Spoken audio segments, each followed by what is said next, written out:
देखो भैया, कला और संस्कृति जो हम लोग उत्तर प्रदेश के संदर्भ में आज देखेंगे कि उत्तर प्रदेश में different types of art forms कौन कौन सी हैं और हमारा वेरियस कल्चर जो उत्तर प्रदेश के क्षेत्रों में और कहां-कहां पर इनका एक्वायरमेंट है। अगर हम लोग कला की बात करें तो कला में कौन कौन सी चीजें शामिल हो जाएंगी जिनसे हमारे तथ्यात्मक क्वेश्चंस बन सकते हैं। देखो, भारत में कला का विकास आप लोग कई सारे कालों में देखते हैं। जैसे आप हम कहें कि गुप्त काल है, तो प्राचीन भारतीय इतिहास में गुप्त काल को कला और संस्कृति का कला एवं संस्कृति का क्या कहा गया है? स्वर्णिम युग कहा गया। स्वर्णिम युग कहा गया। इसी तरह से मध्यकालीन भारत में मुगल काल के अंतर्गत मध्यकालीन भारत में मुगल काल को जब हम देखते हैं तो मुगल काल के अंतर्गत हमको कई सारी कला संस्कृतियों और आपकी सांस्कृतिक धरोहरों का निर्माण कार्य हमको मिलता है, जो उत्तर प्रदेश के क्षेत्र में भी हुआ। मुगल काल में जहांगीर काल की हमने बात कही थी कि जहांगीर जो है, जहांगीर क्या है? जहांगीर काल को पेंटिंग का सर्वोत्तम काल बताया गया। पेंटिंग का क्या है? स्वर्णिम युग, या हम इसको स्वर्ण काल कहते हैं। जहांगीर के काल, पेंटिंग युग का स्वर्ण काल कहते हैं जहांगीर के काल को मुगल वंश में। अब अगर हम उत्तर प्रदेश की बात करें कि उत्तर प्रदेश में कहां-कहां पर हमको पेंटिंग्स प्राप्त होती हैं, पेंटिंग्स के साथ साथ गुफा चित्र, जो आपकी केव पेंटिंग्स होती हैं, गुफा चित्र, ये प्राप्त होते हैं। तो लिखिए आप लोग पहला, सबसे पहले प्रागैतिहासिक काल के गुफा चित्र, प्रागैतिहासिक काल के गुफा चित्र।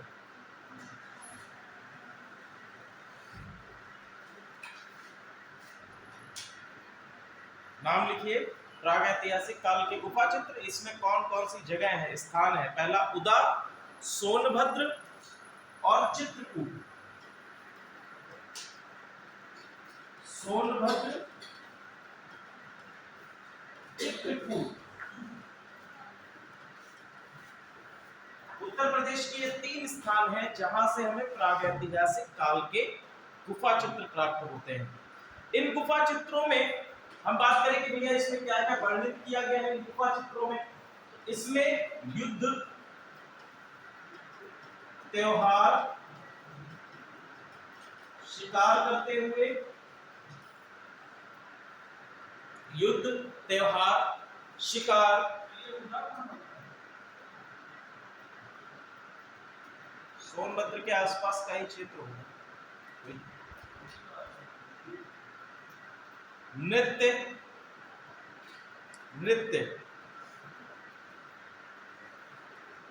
जहांगीर के विषय में एक और चीज लिख लीजिएगा कि जहांगीर जो है एक अकेला ऐसा शासक है। उत्तर प्रदेश पीसीएस में क्वेश्चन पूछा जा चुका है कि एक अकेला ऐसा शासक है जो अपने पास एल्बम रखता है। एल्बम समझ रहे हैं? हाँ, एल्बम रखने वाला अकेला एक शासक है जो जहांगीर है, मुगल वंश से। और उसको कहा गया है, कोई उसका एक नाम है, निशम या ऐसे कुछ करके उसको कहा गया, एक टर्म है, देखो मैं बता दूंगा, उसको याद आएगा। सिंपल रखिए कि एक एल्बम रखता था। उर्दू में उसको कुछ अलग टर्म दिया गया।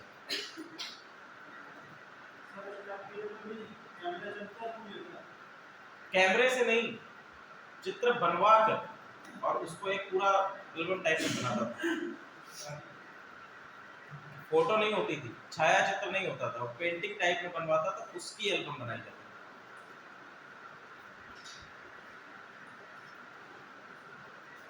इसके बाद लिखिए मुगल काल की चित्रकला।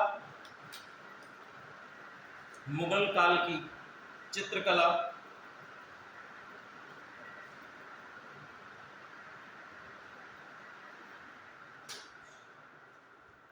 फिर छोड़ो इसको।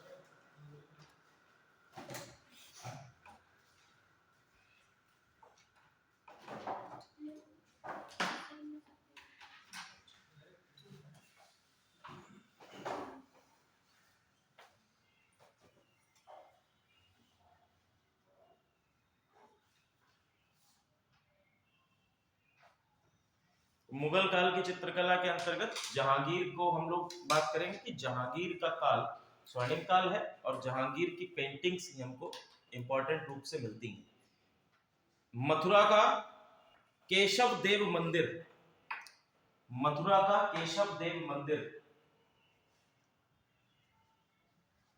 मथुरा का केशव देव मंदिर, इसके आगे लिख लीजिए ओरछा के राजा के द्वारा बनवाया गया।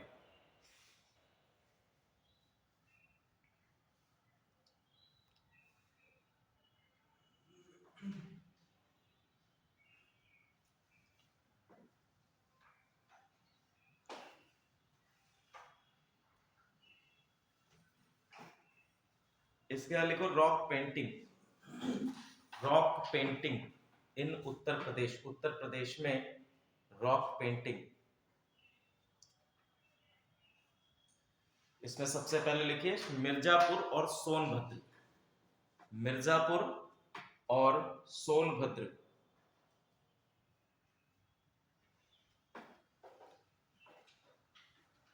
और मिर्जापुर और सोनभद्र के आगे लिख दीजिए 250 रॉक पेंटिंग्स, 250 रॉक पेंटिंग किस काल से संबंधित है?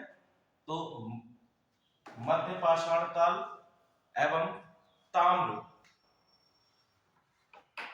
मध्य पाषाण काल एवं ताम्र पाषाण काल।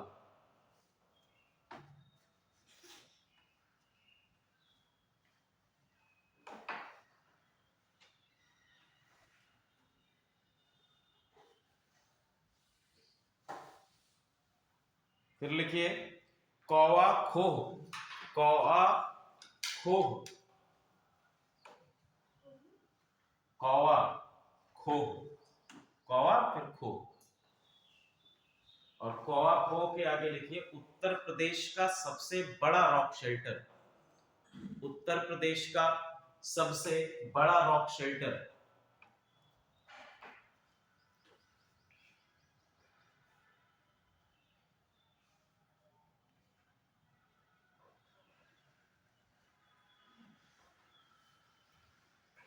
फिर है तखनिया दरी, तखनिया दरी,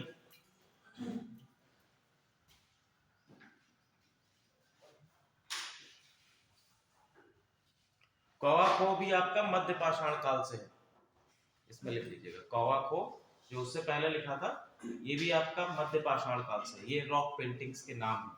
जैसे पहला आपका हो गया मिर्जापुर और सोनभद्र में, ठीक है, इसमें 250 रॉक पेंटिंग्स है। इसके बाद कौवा खो की रॉक पेंटिंग्स, ये उत्तर प्रदेश की सबसे बड़ा रॉक शेल्टर है। इसके बाद नेक्स्ट है आपका तखनिया दरी, ठीक है, तखनिया दरी।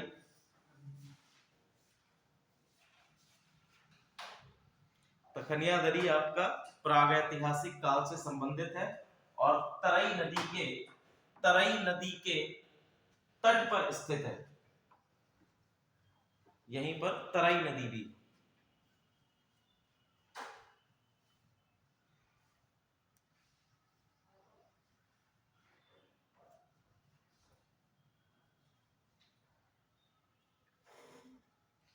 फिर है चुनादरी गुफा,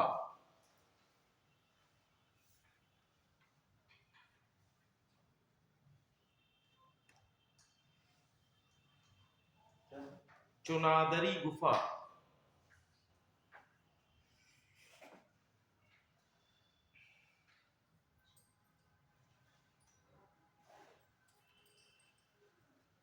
चुनादरी गुफा की विशेषता में लिख लीजिए कि इसमें लाल रंग के गेरू, लाल रंग के गेरू और काले रंग का इस्तेमाल किया गया है।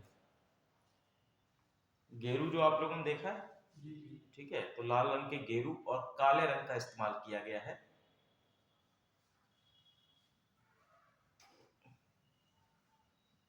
ये भी आपका जो है तखनिया दरी, जो हम लोग पहले इसे पढ़ा था, उसके पास जो गरई नदी है उसी के पास ये भी स्थित है, तखनिया दरी के पास में। इसके बाद नेक्स्ट लिखिए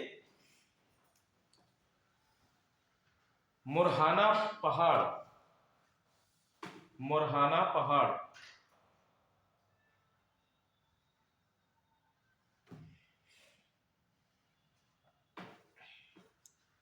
मुरहाना पहाड़ की इसकी विशेषता ये है कि यहाँ पर 16 रॉक शेल्टर है, 16 रॉक शेल्टर यहाँ पर है। टोटल 16 गुफाएं हैं जिसमें कई सारे भित्ति चित्र आपको मिलेंगे, मतलब रॉक पेंटिंग्स आपको मिलेंगे।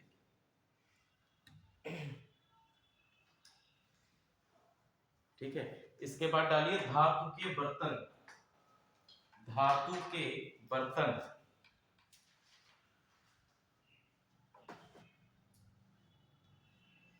उत्तर प्रदेश भारत में पीतल और तांबा से बने बर्तनों का सबसे बड़ा उत्पादक। पीतल और तांबा का सबसे बड़ा उत्पादक, पीतल और तांबा नहीं, पीतल और तांबा से बने बर्तनों का सबसे बड़ा उत्पादक।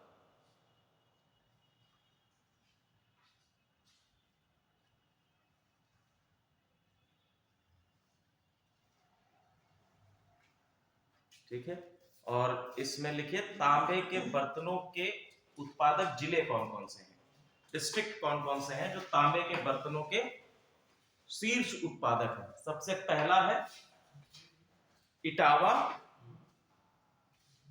तांबे के बर्तनों के शीर्ष उत्पादक आपका इटावा।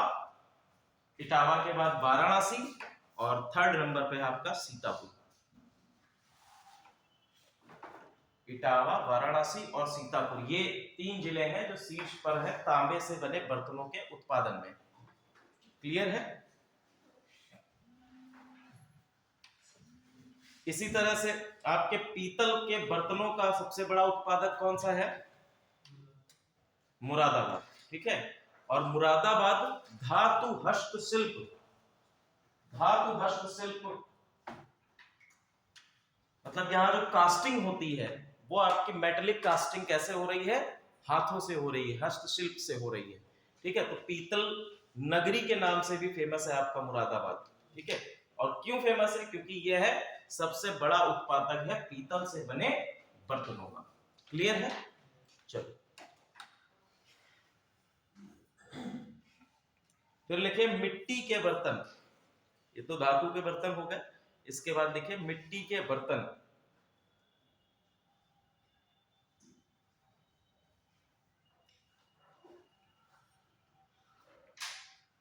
सबसे पहला लिखिए खुर्जा।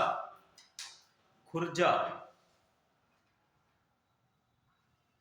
खुर्जा उत्तर प्रदेश का क्षेत्र है और खुर्जा किसके लिए? सस्ते चीनी मिट्टी के बर्तन, चीनी मिट्टी के बर्तन के लिए फेमस है। चीनी मिट्टी के बर्तनों के लिए खुर्जा फेमस है।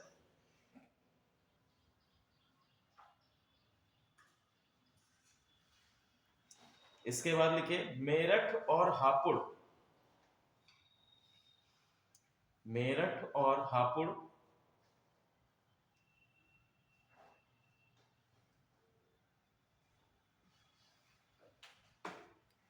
पानी के मटके या कंटेनर, मिट्टी से बने पानी के मटकों के लिए ये 2 डिस्ट्रिक्ट आपके फेमस है, मेरठ और हापुड़।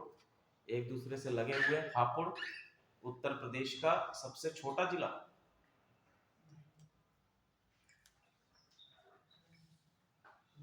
हापुड़ को कौन कौन से जिलों से काट कर बनाया गया था?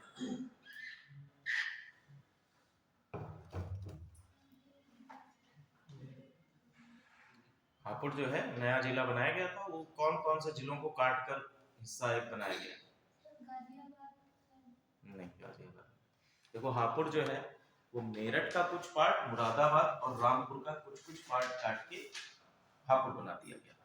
ठीक है, और वहीं पर उसकी जब अवस्थिति आप देखेंगे, इधर साइड में उसके पश्चिम साइड में आपको मेरठ दिखाई देगा, उधर जाएंगे तो मुरादाबाद है, नीचे आएंगे तो रामपुर है।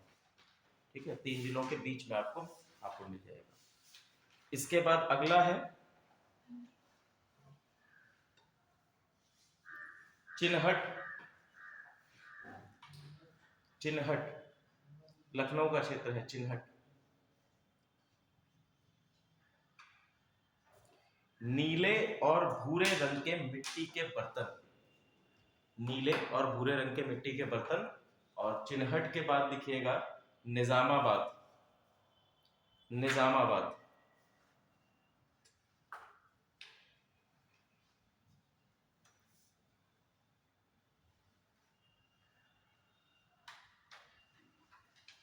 निजामाबाद फेमस है काली मिट्टी के बर्तनों के लिए, काली मिट्टी के बर्तनों के लिए।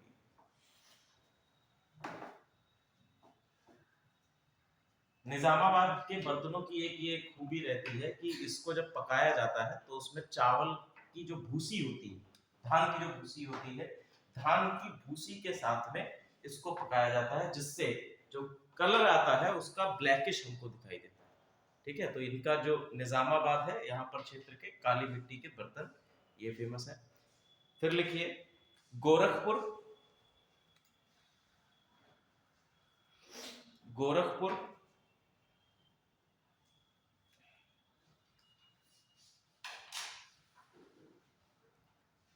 मिट्टी के बर्तनों का शीर्ष उत्पादक।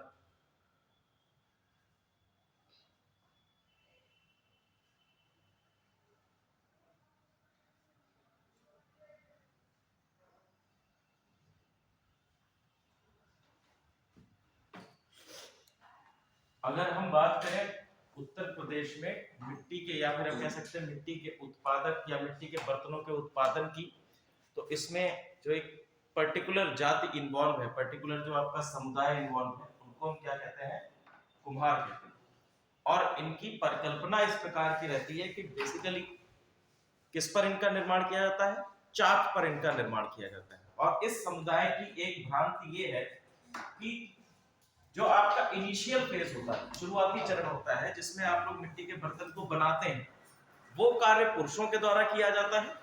और जो लास्ट फेज होता है जिसमें मिट्टी के बर्तनों को, जो आपकी कच्ची मिट्टी होती है उसके बर्तनों को पकाया जाता है, उसको पकाने का कार्य किसके द्वारा किया जाएगा, महिलाओं के द्वारा किया जाएगा, जो उसका लास्ट फेज है। इसके साथ साथ इनमें दो प्रकार की समुदाय भी विभाजित किए गए हैं on the basis of religion. जैसे अगर हम बात करें कि हिंदू कुमार, तो हिंदू कुमारों को कहा गया है प्रजापति, ठीक है, हिंदू कुमारों को कहा गया है प्रजापति, और मुस्लिम कुमारों को कहा गया है कासगार। ठीक है, इसको भी आप ये फैक्ट थोड़ा लिख सकते हैं कि धार्मिक आधार पर कुम्हार समुदाय का विभाजन किया गया है। दो हैं आपके हिंदू कुम्हार जिनको कहा गया है प्रजापति, और दूसरे आपके मुस्लिम कुम्हार जिनको कहा गया है कासगर।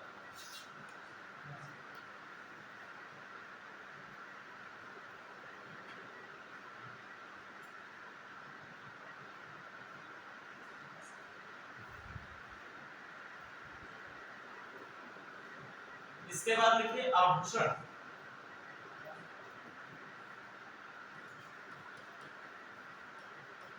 और उत्तर प्रदेश की एक शैली है मीनाकारी, आभूषण निर्माण की एक शैली है मीनाकारी। और मीनाकारी का सबसे अधिक कार्य होता है कहां पर, लखनऊ में।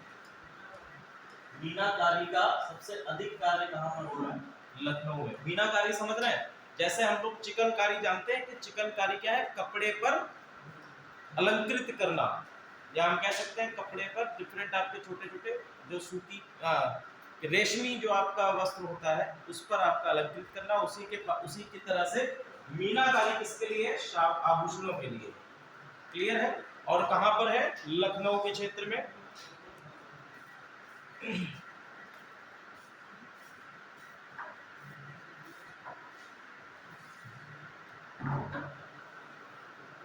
इसके बाद लिखिए बिदरी और जरलू, जर बुलंद, बिदरी और जर बुलंद।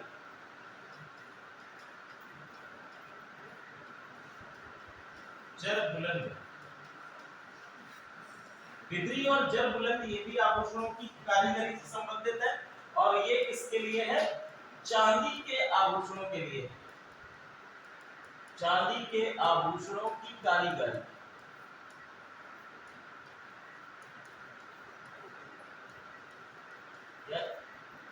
ये भी एक प्रकार का हस्तशिल्प है। बिदरी और जल बुलंद ये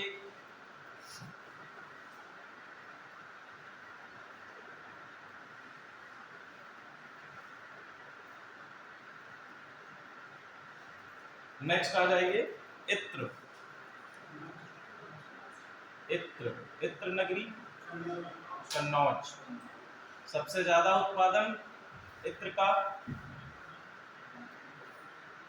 इत्र नगरी कन्नौज है, लेकिन भारत उत्तर प्रदेश में सबसे ज्यादा उत्पादन इत्र का लखनऊ में होता है। ठीक है, सर्वोच्च उत्पादक अगर हम लोग बात करें इत्र का तो वो है आपका लखनऊ।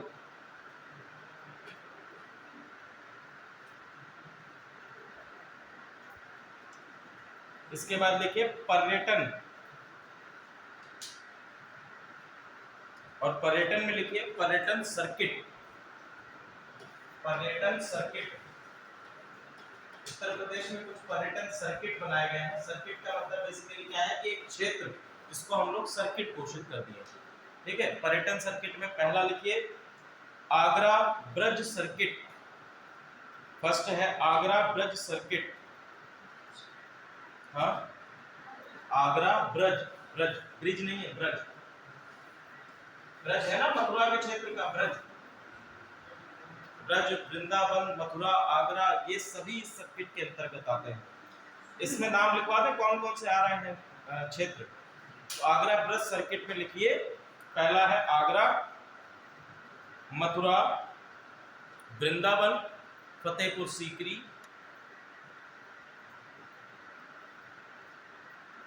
फतेहपुर सीकरी, सूर सरोवर, सूर सरोवर और चंबल। अगला लिखिए बौद्ध सर्किट।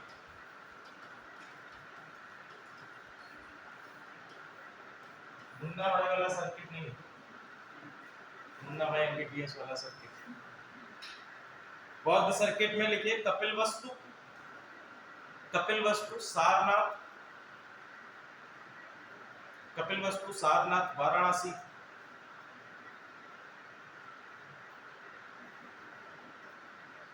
श्रावस्ती, संकिसा, संकिसा,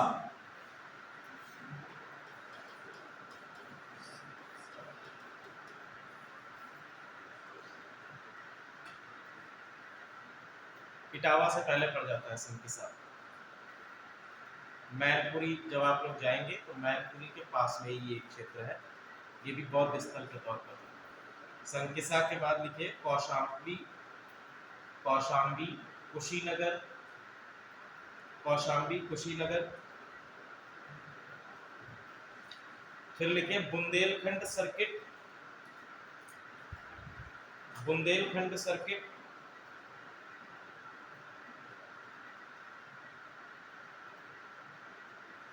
बुंदेलखंड सर्किट के बाद लिखिए, इसमें जिलों के वो क्षेत्रों के नाम लिखने के रहने, वो हम भेज देंगे तो उससे आप लोग देख लीजिए। बुंदेलखंड सर्किट हो गया। इसके बाद Awadh Ayodhya circuit, Awadh Ayodhya circuit.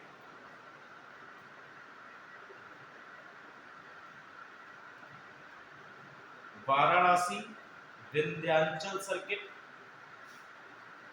Varanasi Vindhyachal circuit. इसके बाद Mahabharat circuit,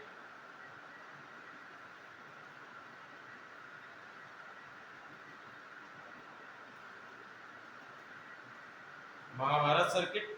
Ram Van Gaman Yatra circuit, Ram Van Gaman Yatra circuit. तो इसमें उन क्षेत्रों को लिया गया है जिन क्षेत्रों से होकर भगवान श्री राम वन को गए थे। पंचवटी तक के क्षेत्र को इसमें लिया गया है, राम वन गमन यात्रा सर्किट। फिर है प्रथम स्वतंत्रता संग्राम 1857 सर्किट, प्रथम स्वतंत्रता संग्राम 1857 सर्किट। इसमें उन क्षेत्रों को शामिल किया गया है उत्तर प्रदेश के जिन क्षेत्रों में भारतीय स्वतंत्रता संग्राम 1857 की क्रांति लड़ी गई। ठीक है, जैसे आपका कानपुर हो जाएगा, लखनऊ हो जाएगा, झांसी है, बुंदेलखंड का क्षेत्र है, मेरठ है, इन सभी क्षेत्रों को आपके 1857 प्रथम स्वतंत्रता संग्राम सर्किट के अंतर्गत शामिल किया गया। इसके बाद नेक्स्ट लिखिए Jain circuit. Jain circuit, Jain circuit के बाद सिख सर्किट, सूफी सर्किट,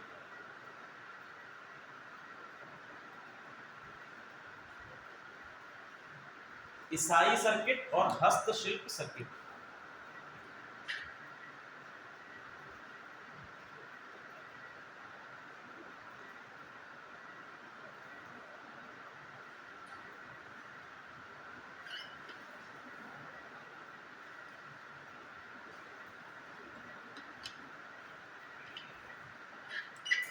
वर्ल्ड हेरिटेज साइट इन उत्तर प्रदेश, विश्व धरोहर स्थल उत्तर प्रदेश के विश्व धरोहर स्थल।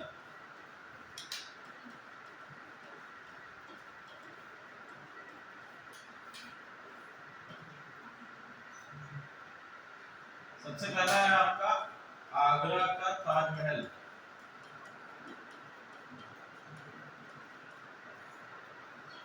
आगरा का ताजमहल। दूसरा है आगरा का किला।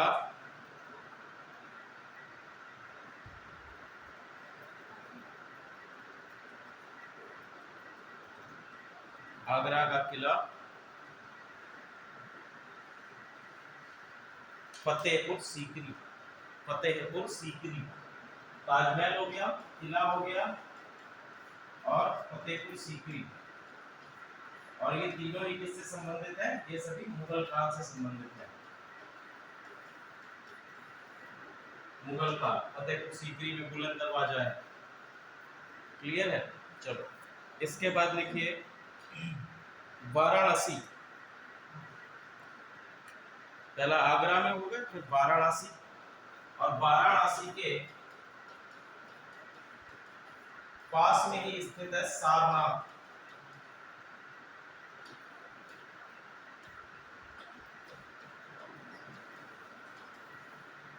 वाराणसी का नाम वाराणसी क्यों है? देखो यहाँ पर दो नदियां हैं, पहली है आपकी वरुणा नदी और दूसरी है आपकी असी नदी। और वरुणा और असी के बीच में शहर बसा है कौन सा? वाराणसी। तो इसीलिए इन दोनों नदियों के नाम पर इसका क्या है? वाराणसी शहर नाम। इसी के पास में एक आपका क्षेत्र पड़ता है सारनाथ। और सारनाथ किस लिए फेमस है? सारनाथ फेमस है इसलिए क्योंकि यहाँ पर भगवान बुद्ध ने अपना पहला उपदेश दिया। ठीक है, पहला अपना उपदेश कहाँ दिया है? सारनाथ में दिया है। इसी घटना को हम लोग क्या कहते हैं? धम्म चक्र प्रवर्तन भी कहते हैं। धम्म चक्र प्रवर्तन भी कहते हैं। ठीक है, भगवान बुद्ध के प्रथम उपदेश को धम्मचक्र प्रवर्तन भी हमने कहा। और ये जो क्षेत्र है सारनाथ का, ये भी आपका वर्ल्ड हेरिटेज साइट या विश्व धरोहर स्थल के तौर पर नामांकित किया गया। साथ ही साथ यहीं से प्राप्त जो आपका चक्र है या अशोक चक्र है, तो अशोक चक्र क्या है? भारत का वर्तमान समय में प्रतीक आपको बनाया गया है। ठीक है, ये भी हमको कहां से प्राप्त हुआ है? सारनाथ से ही प्राप्त हुआ। हालांकि अब इसका जो अशोक स्तंभ का प्रथम पार्ट है, ऊपर जो आपका चक्र है, वो पूरी तरह से टूट चुका है। सारनाथ में एक गैलरी बनाई गई, एक म्यूजियम टाइप में, उसी में इसका टूटा हुआ हिस्सा रखा गया। चलो आगे लिखिए मथुरा।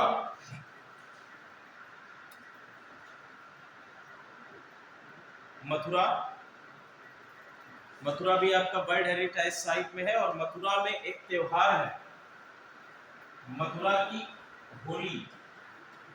ये बेसिकली हमारी पर्टिकुलर होली से थोड़ा सा डिफरेंट होती है। इसको कहते हैं लठमार होली।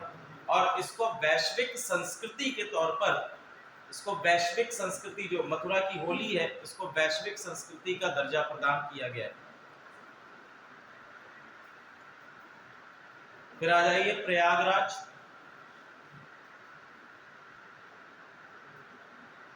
प्रयागराज,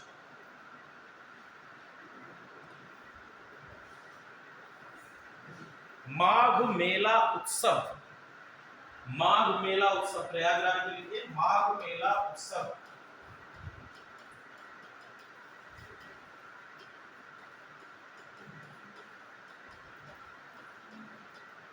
और इसको बोलचाल की भाषा में हम लोग क्या कहते हैं, कुंभ का मेला। ठीक है, माघ मेला उत्सव या कुंभ मेला उत्सव, ये भी क्या है, वैश्विक संस्कृति के तौर पर इसको नामांकित किया गया है, पहचाना गया है। और प्रत्येक 12 वर्षों में कुंभ के मेले का आयोजन प्रयागराज में किया जाता है। जब कुंभ के मेले का आयोजन किया जाता है प्रयागराज में, तो ऐसा लगता है कि नया शहर बसा दिया गया है, शहर के अंदर एक शहर बसा दिया गया है। ठीक है, ये सबसे बड़ा कुंभ यही होता है जो 12 वर्षों में होता है, बाकी प्रत्येक वर्ष में भी होता है। ठीक है, और आपका शायद 5 वर्षों में ऐसा ही 4 वर्षों में आयोजन किया जाता है छोटे कुंभ। ठीक है, फिर लिखिए गाजीपुर,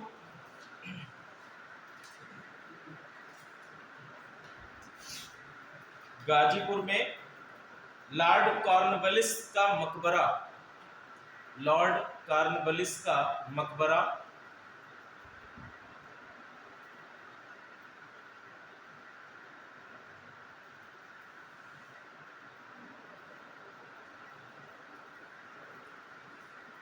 बरेली,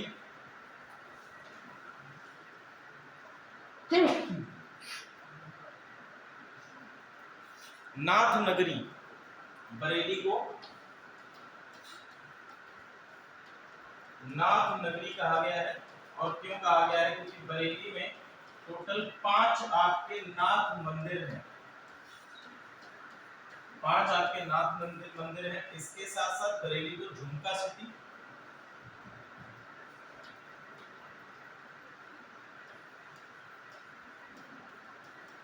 झुमका सिटी और बैम्बू सिटी, बैम्बू बास, बैम्बू सिटी।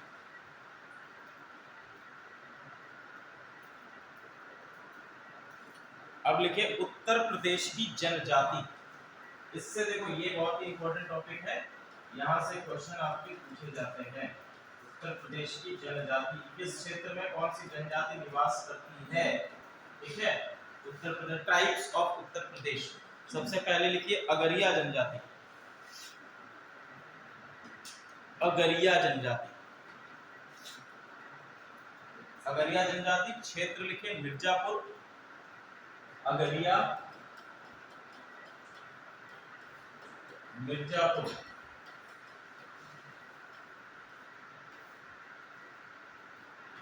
मिर्जापुर।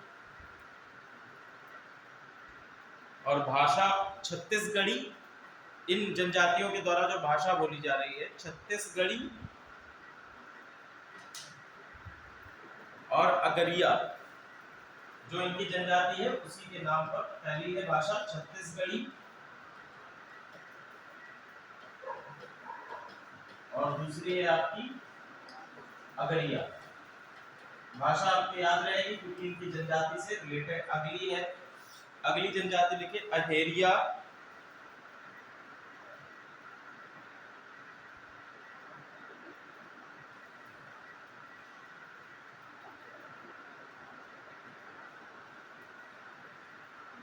अहेरिया।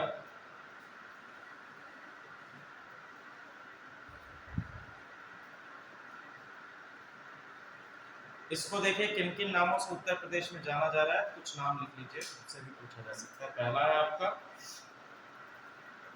बहेलिया हरबी, बहेलिया हरबी बेटा हर्षी, हरबी बेटा हर्षी।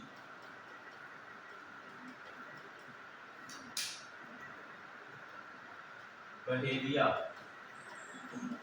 इस जनजाति का कोई सीमित क्षेत्र नहीं है, ये उत्तर प्रदेश में समान रूप से अलग अलग क्षेत्रों में फैली हुई है अहेरिया जनजाति, और ये हिंदू धर्म से बिलोंग करते हैं। इसके बाद लिखिए अगली बैगा,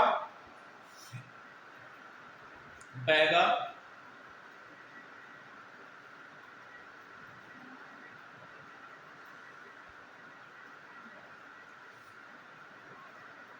बैगा जनजाति। और बैगा जनजाति की विशेषता क्या है कि ये दहिया खेती या दहन खेती, दहन या स्थानांतरित खेती,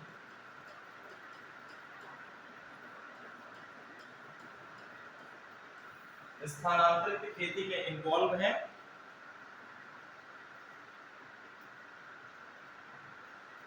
टैटू, टैटू इन जनजातियों का प्रमुख पहचान है। बैगा जनजाति की प्रमुख पहचान क्या है? टैटू बनवाना। फिर लिखिए, और ये आपको बेसिकली लखीमपुर और नेपाल से सटे क्षेत्र, नेपाल से सटे तराई क्षेत्रों में ये जनजाति बैगा जनजाति आपको मिलेगी। अच्छा, इसी तरह से नेपाल से सटे तराई जोन में जो आपका तराई क्षेत्र है, यहाँ पर एक आपका क्षेत्र बनाने जा रहे हैं जिसको हम लोग जाना जाएगा तराई एलिफेंट जोन। ठीक है, तो ये आपका एक नया जोन, और ये क्वेश्चन पूछा जाएगा। इसमें लखीमपुर है, सीतापुर का जो आपका लहरपुर साइड वाला इलाका है ये भी शामिल किया जा रहा है, और नेपाल से आपका जो तराई का क्षेत्र है वो पूरा क्षेत्र शामिल कर लिया जाएगा। करतनिया घाट है, हाँ वो आपका क्षेत्र आ जाएगा। तो ये आपका एक जोन बनाया जा रहा है बेसिकली, इसमें एलिफेंट्स के लिए जोन बनाया जा रहा है, इसको तराई एलिफेंट जोन कहा जाएगा। उत्तर प्रदेश ने इसको मंजूरी भी दे दी, और ये क्वेश्चन पक्का है, पीछे से इस बार पूछा जाएगा आपको। चलिए फिर लिखे बेलदार।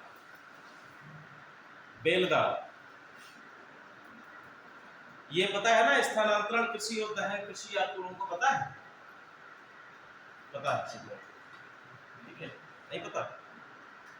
स्थानांतरण का क्या मतलब होता है? एक स्थान से दूसरे स्थान तक जाना। तो मान लीजिए एक स्थान पर उन्होंने फसल बोई, वहां से फसल को काटा, उसके बाद अपशिष्ट पदार्थों को क्या कर दिया? दहन कर दिया, जला दिया गया, और दूसरे स्थान पर जाकर कृषि करने लगे। यही स्थानांतरण कृषि है, सिंपल शब्दों में।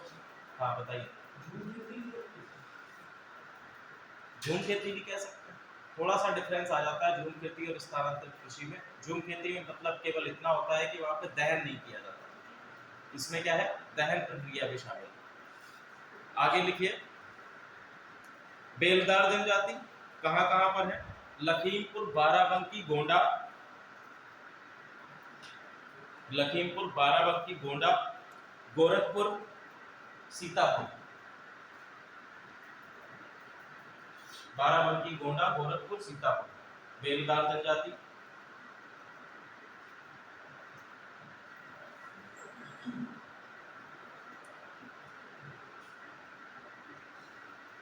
फिर लिखे बोक्सा या बुक्सा। बोक्सा या बुक्सा जनजाति, बोक्सा या बुक्सा जनजाति। और बोक्सा या बुक्सा जनजाति, इनकी भाषा है बुक्सा भाषा, बुक्सा भाषा।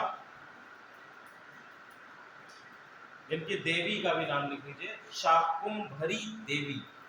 ये शाकुंभरी देवी की पूजा करते हैं।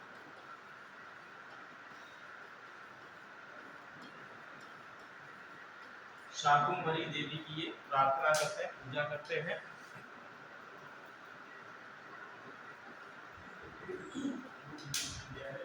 हाँ, शाकुंभरी देवी का विश्वविद्यालय, हाँ होगा, बिल्कुल होगा। इनका स्थान लिख लीजिए,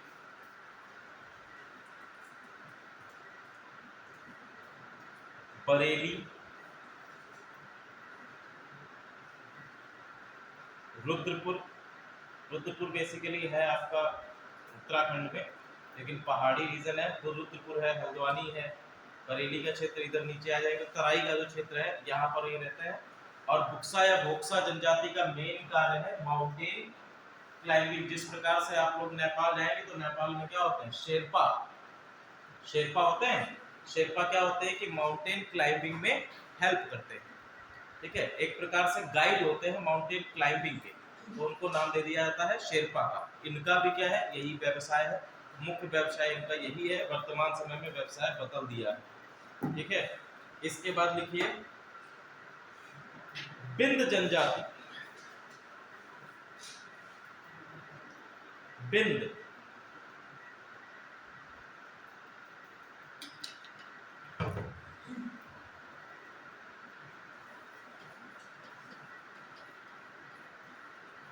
इनका क्षेत्र है बिंद, जो आपका मिर्जापुर विंध्याचल का क्षेत्र है, सोनभद्र के आसपास का, वो इनका क्षेत्र है रहने का। इनका मुख्य व्यवसाय है ईंख की चटाई बनाना। ईंख की चटाई,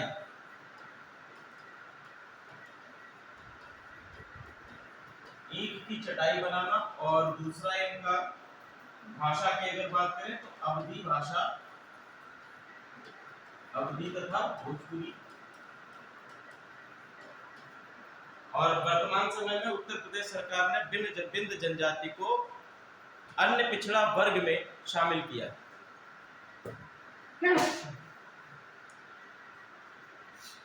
अन्य पिछड़ा वर्ग जो आपका ओबीसी वर्ग होता है, उसमें इसको शामिल कर लिया गया, बिंद जनजाति। चलिए इसके बाद लिखिए चेरो।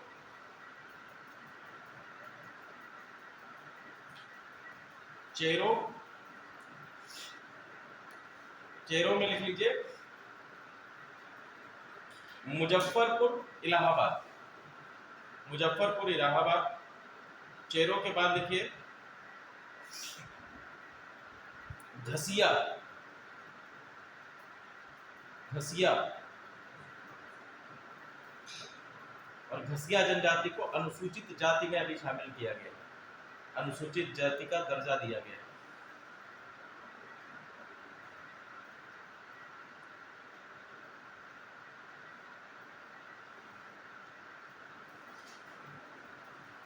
इसके बाद देखो कंजर।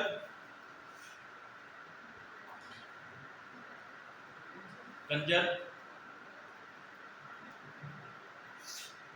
ये भी जनजाति आपका पूरे उत्तर प्रदेश में समान रूप से वितरित है। फिर है आपका नेक्स्ट केवट।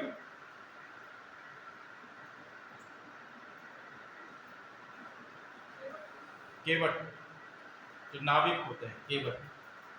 इलाहाबाद, इनका क्षेत्र इलाहाबाद, मुख्य क्षेत्र इलाहाबाद है, बाकी आपके समान रूप से अब तो काफी जगह वितरित है। केवट के बाद लिखिए खैराह। खैराह,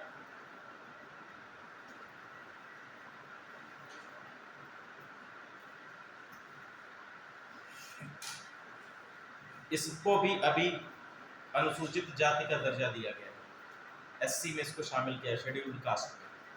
और इसके बाद नेक्स्ट जनजाति लिखिए खैराह के बाद खरोट। खरोट,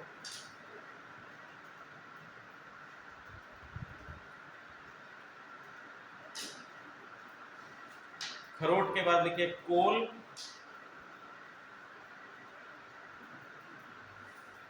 और कोल के आगे लिख लीजिए उत्तर प्रदेश की सबसे बड़ी जनजाति।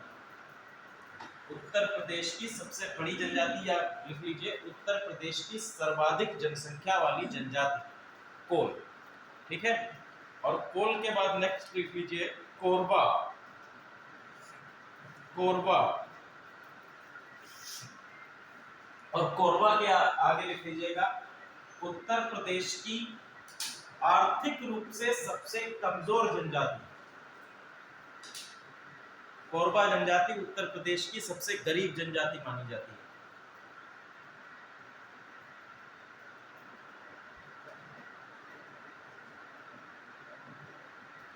कोरबा के बाद लिख लीजिए कोतवार। कोतवार, कोतवार,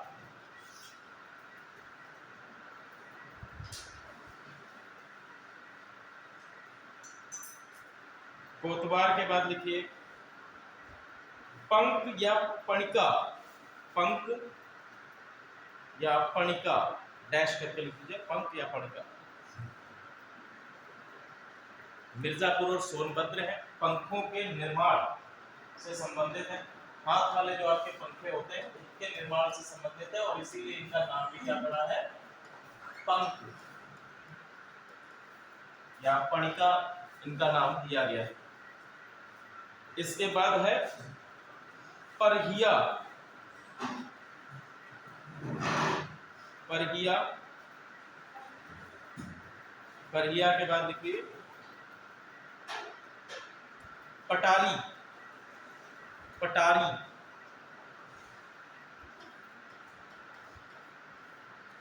और पटारी के आगे लिख लीजिएगा गोंड जनजाति। गोंड जनजाति की शाखा, उत्तर प्रदेश में गोंड जनजाति की शाखा आप कह सकते हैं। पटारी जनजाति जो है ये गोंड जनजाति से संबंधित है।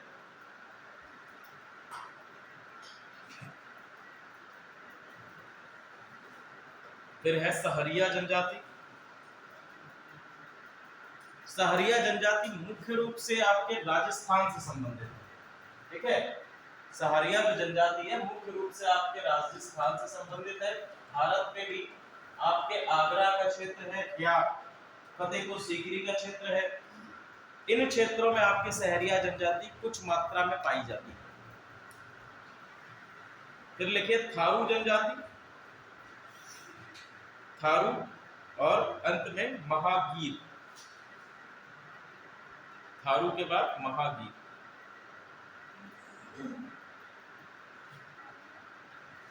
महगिर या महागीर।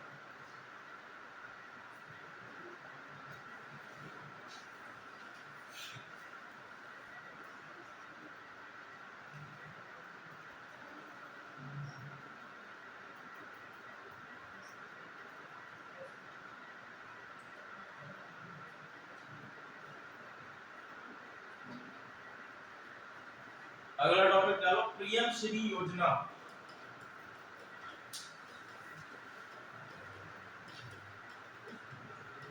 यहां तक हम लोगों ने अपना उत्तर प्रदेश की कला और संस्कृति का टॉपिक खत्म कर लिया कि कौन कौन सी जनजातियां हैं, संस्कृति क्या है, कला क्या है। जितना आपका फैक्चुअल इंफॉर्मेशन थोड़ा थोड़ा है वो आप लोगों ने उसमें देख लिया। बाकी जो है क्वेश्चंस किस प्रकार से बनेंगे, कुछ क्वेश्चंस मैं आप लोगों को पीडीएफ फॉर्म में ग्रुप में सेंड कर दूंगा, वहां से आप लोग देख लीजिएगा। अब है अगला पीएम श्री योजना। पीएम श्री योजना अभी हाल ही में लॉन्च की गई थी और इसके अंतर्गत एक नया विकास कार्य उत्तर प्रदेश में हो रहा है। उत्तर प्रदेश के गोरखपुर जिले में पीएम श्री योजना के अंतर्गत 40 विद्यालयों को सम्मिलित किया गया और इन 40 विद्यालयों का कायाकल्प इस योजना के अंतर्गत किया जाएगा। ठीक है, गोरखपुर के जिलों में।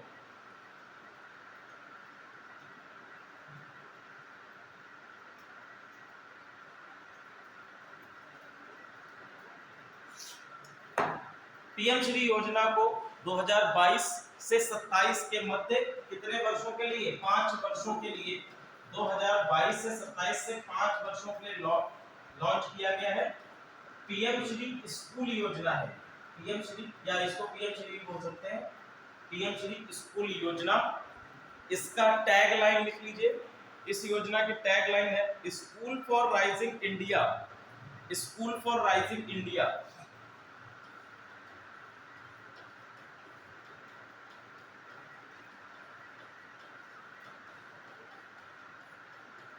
राइजिंग इंडिया, उदीयमान भारत के लिए विद्यालय, ये इसकी टैगलाइन दी गई है। टैगलाइन से रिलेटेड क्वेश्चंस पूछे भी जाते हैं कि भैया इस पर्टिकुलर योजना की टैगलाइन क्या है।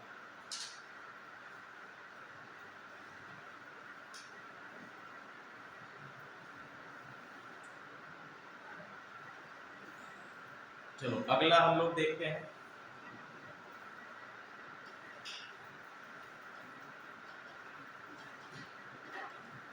डिजिटल नॉलेज वैन, या एक इसको नाम दिया गया है डीजी वैन। अभी हाल ही में हमारे उत्तर प्रदेश के मुख्यमंत्री ने G20, जिसकी अध्यक्षता वर्तमान समय में हमारे पास है, G20 के अंतर्गत ही उत्तर प्रदेश में साइबर सिक्योरिटी या हम कह सकते हैं डिजिटल नॉलेज को बढ़ाने के लिए, डिजिटल नॉलेज के उत्थान के लिए यहां से एक शुरुआत करी, एक डिजिटल वैन को चलाया है।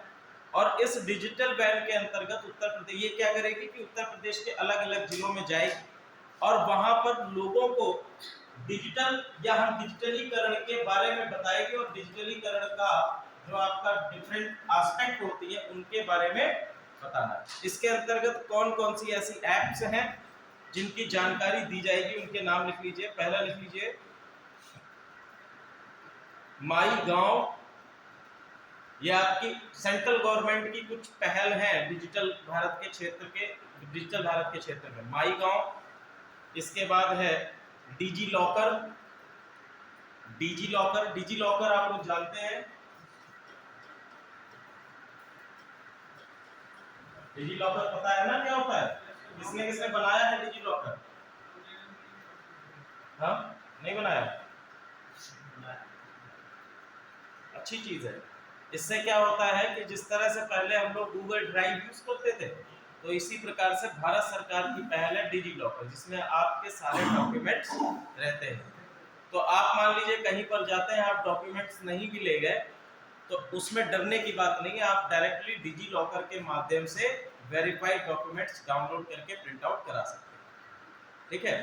और उनका चूंकि डिजी लॉकर के अंतर्गत सारे डॉक्यूमेंट वेरीफाइड होते हैं, तो कहीं भी आप किसी भी सरकारी संस्थान या किसी नौकरी में आप इंटरव्यू में जा रहे हैं तो वो वहां पर मान्य भी होती है, ठीक है। नहीं तो आप कहीं पर अगर जॉब इंटरव्यू वगैरह के लिए जाते हैं सरकारी उसमें, तो वहां पर बेसिकली मूल दस्तावेज मांगे जाते हैं आप लोगों से, ठीक है।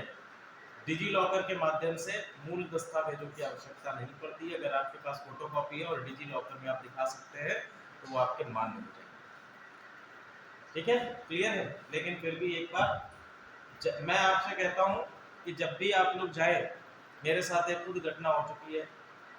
शुरुआती चरण में स्टेनोग्राफर का एग्जाम दिया था एसएससी से इलाहाबाद में, वो उसका उसके बाद उसका टाइपिंग टेस्ट होता है, टाइपिंग टेस्ट और शॉर्ट हैंड टेस्ट होता है।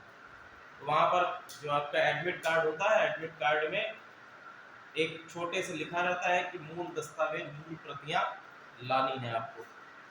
हम लोगों की आदत रही है कि पीछे वाला पन्ना प्रिंट कराते नहीं है, ठीक है, उसमें निर्देश रहते हैं, वो निर्देशों वाला पन्ना जो है प्रिंट कराते ही नहीं है, केवल एडमिट कार्ड शुरुआत वाला प्रिंट करा लेते हैं। तो उसका मेंस भी हो गया था, सब हो गया था, केवल देने जाना था शॉर्ट हैंड, और पहुंच भी गए इलाहाबाद। कहाँ पहुंचे, पता चला कि बिना उसके जो है मूल प्रतियों के आपको कोई एंट्री, कोई भी आपको टेस्ट नहीं देने दिया जाएगा। शाम तक बैठे रहे, लौट आए नहीं। और उस समय पोस्ट लगभग कम से कम थी, काफी ज्यादा पोस्ट एसएससी ने निकाली थी, लेकिन नहीं हो पाए। अच्छी बात है यहाँ आना। चलो हो गए, हमने डिजी लॉकर लिखवा लिया। इसके बाद ई NAM, e NAM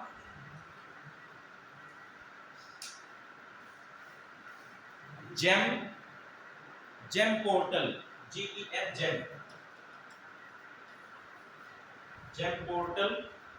GeM portal basically सरकार, आप लोगों के लिए नहीं है, ये किसके लिए है, जितने भी आपके सरकारी संस्थान हैं, तो सरकारी संस्थान जेम पोर्टल के माध्यम से किसी भी कमोडिटी को ऑफर कर सकते हैं। जैसे मान लीजिए चेयर है, तो जेम पोर्टल क्या है, सरकारी संस्थानों का अमेजन या फ्लिपकार्ट है। हम लोग जैसे कोई सामान मंगाना होता है तो कहाँ से मंगाते हैं, ऑनलाइन, मिंत्रा पे लॉगिन कर लिया, अमेजन पे कर लिया, फ्लिपकार्ट से मंगा लिया।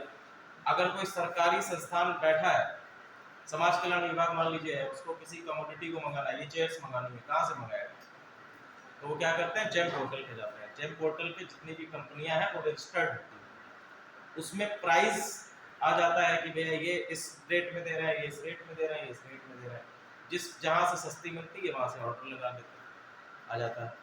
ये जेम पोर्टल है, क्लियर है। आगे लिख लीजिए यूपीआई उमंग, यूपीआई उमंग। उमंग ऐप किसके लिए है भैया, ध्यान लिख लीजिएगा एक एक ऐप की ये किसके लिए है, किस क्षेत्र से संबंधित है। उमंग, फिर है जीएसटीएन, जीएसटीएन, आरोग्य सेतु और साइबर सुरक्षित भारत। आरोग्य सेतु कोविड-19 के दौरान इसको लॉन्च किया गया था।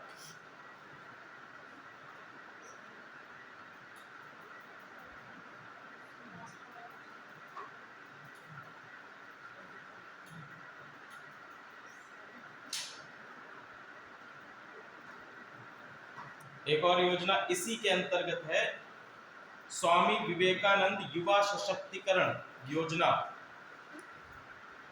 स्वामी विवेकानंद युवा सशक्तिकरण योजना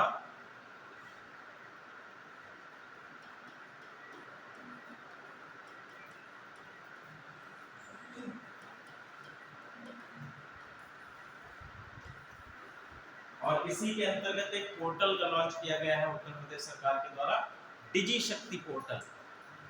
और डिजी शक्ति युवा, इसी के अंतर्गत स्वामी विवेकानंद युवा सशक्तिकरण योजना के अंतर्गत आपका एक पोर्टल लॉन्च किया गया। इसके साथ साथ 20 लाख युवाओं को टैबलेट वितरण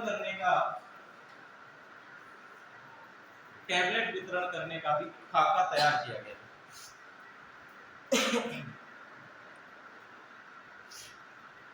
चलिए,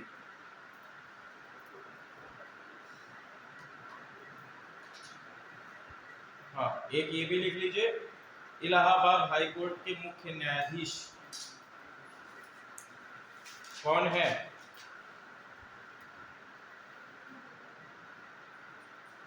हाँ, प्रीतिंकर दिवाकर। 9 फरवरी 2023 को इनको इलाहाबाद हाई कोर्ट का मुख्य न्यायाधीश चुना गया है। मुख्य न्यायाधीश चुनने की प्रक्रिया आप लोगों को पता है? मुख्य न्यायाधीश को चुनने की प्रक्रिया पता है? कोलोजियम के माध्यम से भारत वर्तमान समय में एक कोलोजियम बनाया जाता है, जिसमें सुप्रीम कोर्ट के जो CJI हैं, chief justice of India DY Chandrachud, वो शामिल रहते हैं और आपके 5 और जज, आपके वरिष्ठ जज को शामिल किया जाता है। कोलोजियम एक सभा बना दी जाती है, उनके द्वारा अलग अलग आपके हाई कोर्ट्स में और साथ ही साथ सुप्रीम कोर्ट के जजों का नामांकन किया जाता है और नामांकन करके वो लिस्ट किसको भेजी जाती है? यूनियन मिनिस्ट्री को भेजी जाती है। ठीक है, यूनियन मिनिस्ट्री फॉर जस्टिस, जो आपके न्याय मंत्रालय होता है, वहां भेजी जाती है। काउंसिल ऑफ मिनिस्टर उस पर चर्चा करता है और काउंसिल ऑफ मिनिस्टर उस पर चर्चा करके उस नाम को कहां भेज देता है? राष्ट्रपति के पास, और राष्ट्रपति उस नाम को टिक लगा देते हैं कि भैया अब आप अपॉइंट करेंगे। ठीक है, ये आपका कोलोजियम की जस्टिस, कोलोजियम का एक कोलोजियम और एनजैक में चल रहा है कि एनजैक होना चाहिए या कोलोजियम होना चाहिए, नेशनल जुडिशरी अपॉइंटमेंट कमीशन। जैसे ही भारत में मोदी जी की सरकार आई, उन्होंने पहला काम ये किया, एनजैक लेके आ गए। ठीक है, लेकिन बाद में उसको आपके सुप्रीम कोर्ट ने एनजैक को खारिज कर दिया। इसमें जुडिशरी और लेजिस्लेटिव, भारतीय संविधान क्या कहता है कि जुडिशरी और लेजिस्लेटिव दोनों एक दूसरे से अलग होने चाहिए। ठीक है, दोनों का इंटरफेयर आपस में नहीं होना चाहिए। इसके आधार पर एनजैक को रद्द कर दिया। लेकिन हो सकता है कि आगे आने वाले समय में, क्योंकि दोनों ही सदनों में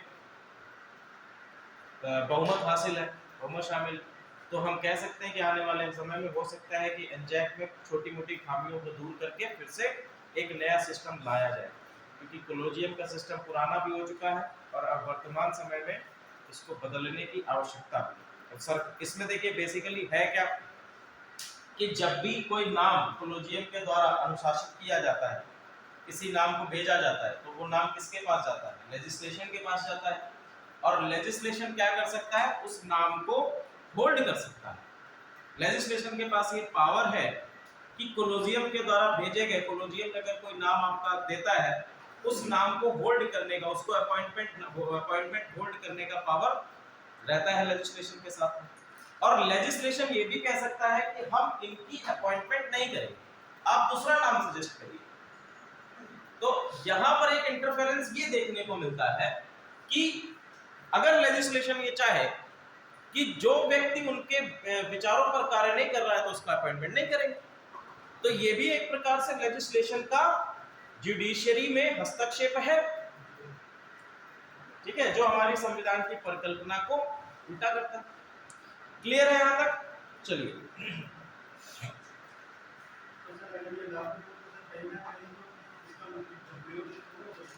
किसका एनजेड तो सीधा सीधा हमारे संविधान पे अप्लाई, ये तो घुमा फिरा के बात करता है, ये तो इसका मतलब कोलोजियम का एक लूप होल है, ठीक है, जिसमें इंटरफेरेंस हमको देखने को मिल रहा है। और जबकि हम बात करें एनजेड की, तो एनजेड में क्या है, एनजेड क्या 5 स्तरीय समिति बनाई गई थी, इसमें 5 मेंबर्स थे, नेशनल जुडिशरी अपॉइंटमेंट कमीशन में 5 मेंबर्स थे। पहला इन्होंने कहा कि आपका एक सीजीआई रहेगा, दूसरा इन्होंने कहा कि यहाँ पर आपके न्याय मंत्री रहेंगे, इन्होंने क्या कह दिया, दूसरे आपके न्याय मंत्री रहेंगे, और न्याय मंत्री और सीजीआई के द्वारा अपॉइंट किए गए 3 लोग और रहेंगे, 2 व्यक्ति आपके जो आपके राज्यसभा और लोकसभा से हो सकते हैं, एक महिला एससी एसटी का इसमें प्रावधान था ऐसे कुछ करके, ठीक है, वो प्रावधान है। तो एनजेड में तो डायरेक्टली न्याय मंत्री का इंटरफेरेंस है, वो तो सभा में बैठेगा आके, तो सीधे सीधे हमला है सब, बिल्कुल, ठीक है। और इसमें क्या उन्होंने किया, देखो इसमें जो अपॉइंटमेंट की बात थी, उन्होंने कहा कि साधारण बहुमत से अपॉइंटमेंट किया जाएगा, साधारण बहुमत से, और साधारण बहुमत में भैया न्याय मंत्री है और इसके साथ में ये 2 लोग और शामिल हैं, तो क्या 4 लोग शामिल है, 3 लोग, तो ये तो 4 है, तो हमेशा किसका रहेगा, इन्हीं का रहेगा बस। और 3 लोग तो इन्हें वोट मिल ही जाएंगे, 5 में से 3 हासिल कर रहे हैं, 3 आराम से मिल जाएंगे, न्याय मंत्री को खुद हाथ खड़ा कर देगा, बाकी 2 तो ऐसे खड़े हो जाएंगे, ठीक है। चलो भाई अब लिखो UP global investor summit 2023, UP global investor summit, Uttar Pradesh वैश्विक निवेशक समिट, वैश्विक निवेशक शिखर सम्मेलन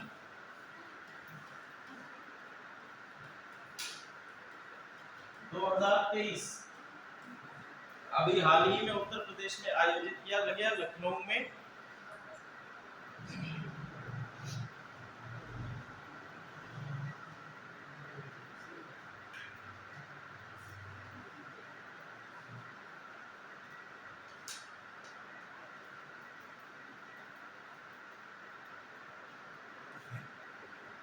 दस फरवरी 2023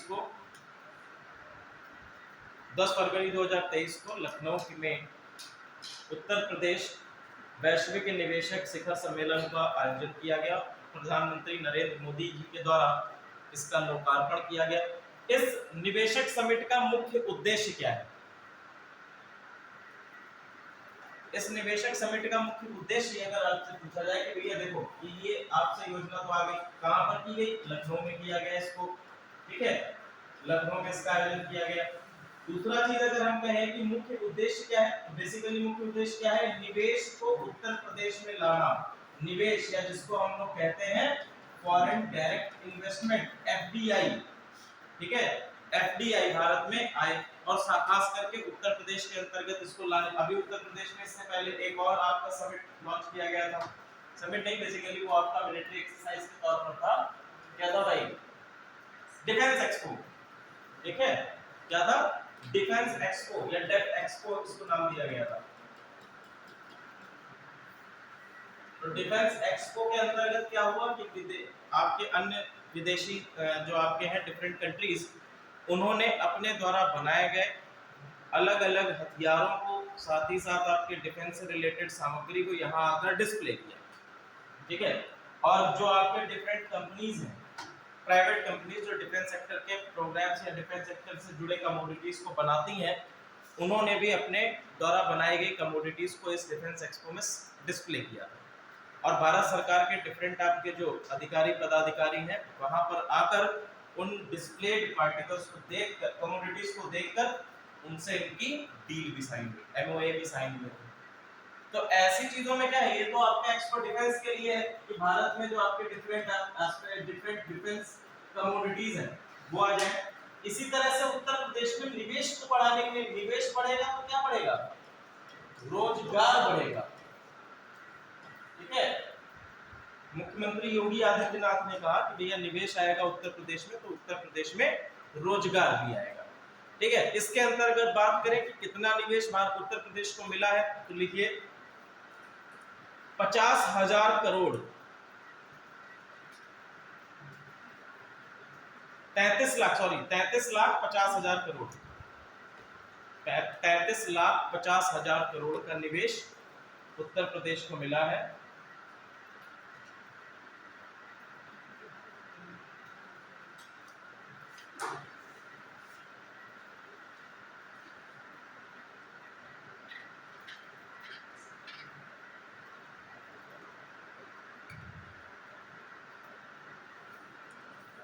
इसके अंतर्गत उत्तर प्रदेश मेडिकल और दवा का सबसे बड़ा केंद्र, भारत में मेडिकल और दवा के क्षेत्र का सबसे बड़ा केंद्र,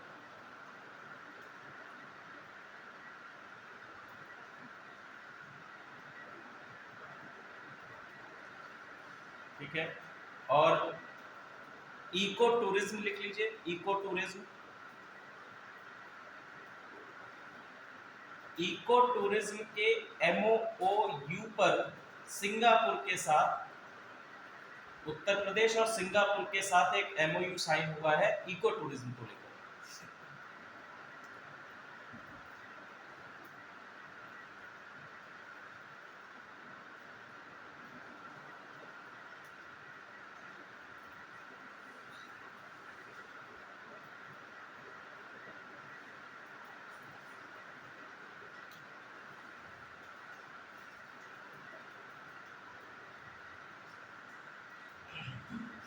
चलिए आगे,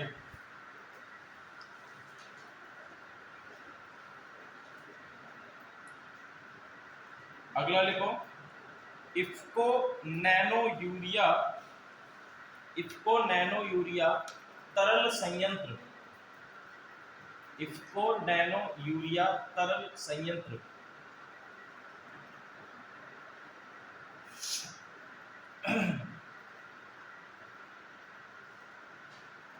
कहां पर भैया इसको लगाया गया है? आंवला और फूलपुर, लिखो आंवला और फूलपुर,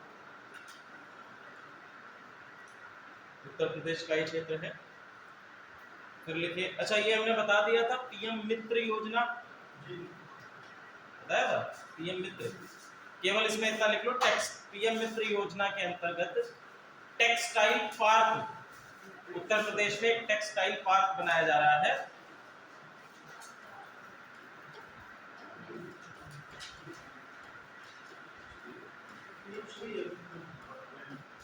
अरे पिछली क्लास में थोड़ा बहुत बताया, PM मित्र योजना के अंतर्गत एक टेक्सटाइल पार्क की स्थापना उत्तर प्रदेश में करी जा रही है। कहां पर करी जा रही है? हरदोई में।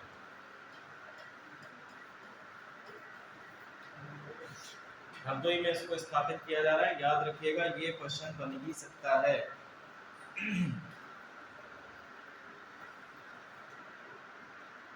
अगला देखो बिजली बैंकिंग, उत्तर प्रदेश अब जो है एक नई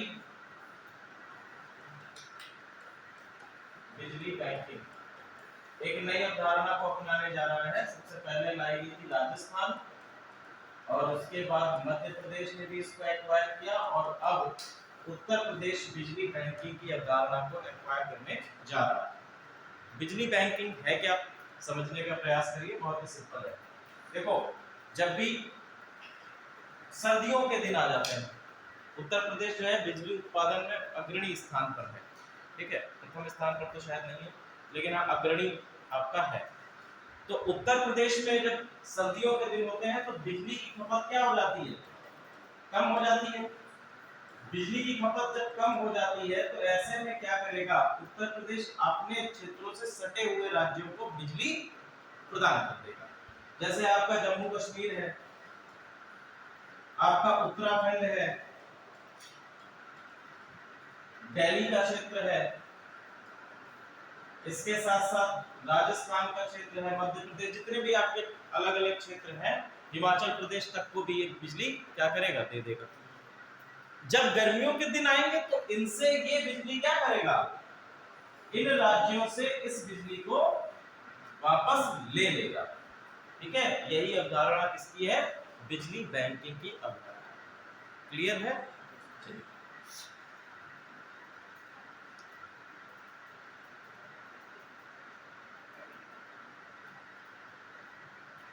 इसके बाद देखो मुख्यमंत्री सड़क सुधार योजना। मुख्यमंत्री सड़क सुधार योजना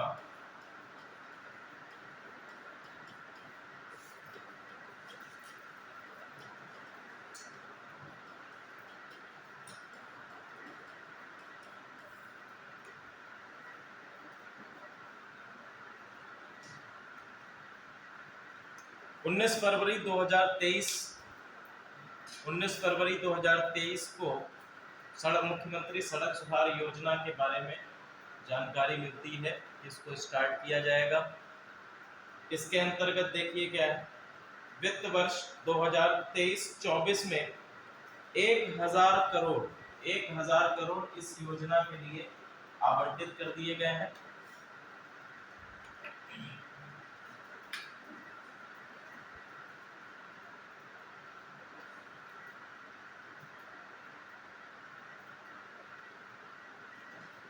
नगर विकास विभाग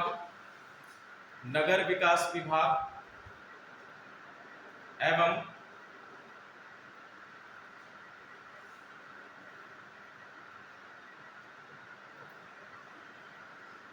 पीडब्ल्यूडी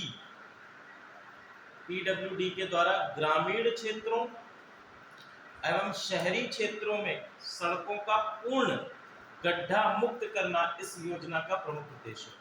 सड़क सुधार योजना का प्रमुख उद्देश्य रहेगा।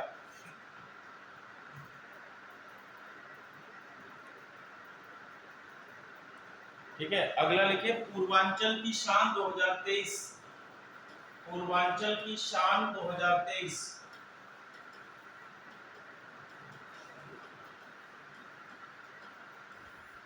पूर्वांचल की शान 2023 आपका एक महोत्सव टाइप में मनाया जाता है गोरखपुर के क्षेत्र में।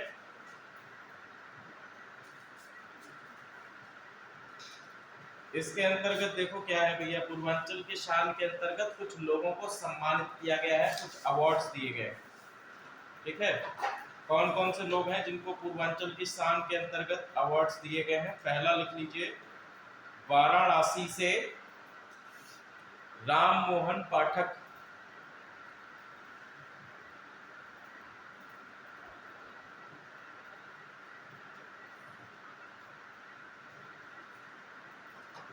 ठीक है, फिर लिखिए भदोही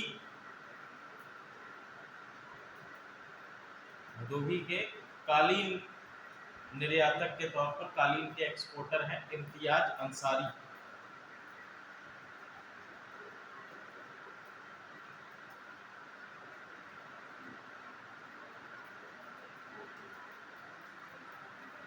इम्तियाज अंसारी।